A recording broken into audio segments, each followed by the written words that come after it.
Le livre L'assassinat de Rwagasore, le Lumumba burundais, c'est un livre qui a été écrit par un journaliste belge, Guy Pop, qui a essayé de reconstituer la vie, l'ascension politique de Rwagasore jusqu'à son assassinat, mais aussi le procès des assassins. Et pour cela, il a fouillé les archives en Belgique, au ministère des Affaires étrangères. Et c'est vraiment un travail de fourmi, un travail qui permet de comprendre ce qui s'est passé. Il s'est beaucoup documenté, les procès-verbaux, des interrogatoires, les témoignages, il a fait parler les procureurs qui ont suivi l'affaire et il a produit ce livre.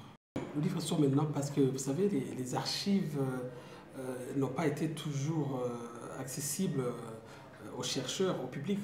Aujourd'hui, plusieurs archives en Belgique sont accessibles et le journaliste Guy Pop en a profité pour fouiller, pour lire ces documents qui intéressent la vie, mais aussi l'assassinat du prince Louis Rwagasore. Donc ça, c'est la première raison. Mais aussi l'autre raison, c'est parce que cette année-ci, on célèbre aussi le cinquantenaire. Et c'était aussi une façon pour Iwachu de marquer le coup en éditant ce livre. Parce que nous, à Iwachu, on se positionne aussi comme éditeur.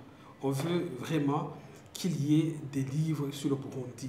On veut contribuer à l'histoire en permettant, en diffusant des livres faits par des Burundais, mais aussi par des étrangers.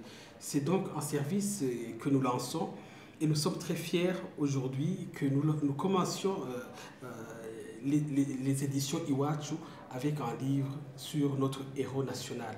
Et ça, c'est très important. Et je pense que c'est une fierté pour tous les journalistes d'Iwachu, mais aussi pour tous les Burundais qui vont avoir accès à ce livre. Nous invitons tous ceux qui ont des manuscrits, nous invitons tous ceux qui veulent écrire de nous contacter, de voir ce que nous pouvons faire ensemble. C'est notre contribution à l'histoire. Au moment où on parle beaucoup de la commission Vérité et Réconciliation, il faut qu'il y ait des livres sur le Burundi. Il faut que les Burundais écrivent. Il faut que nous arrivions aussi à écrire nous-mêmes notre histoire. Ça, c'est une contribution d'un journaliste belge, mais il y a aussi d'autres journalistes burundais, des penseurs, des historiens, des analystes. Tout ce monde-là peut contribuer à enrichir notre histoire avec des documents sur le Burundi.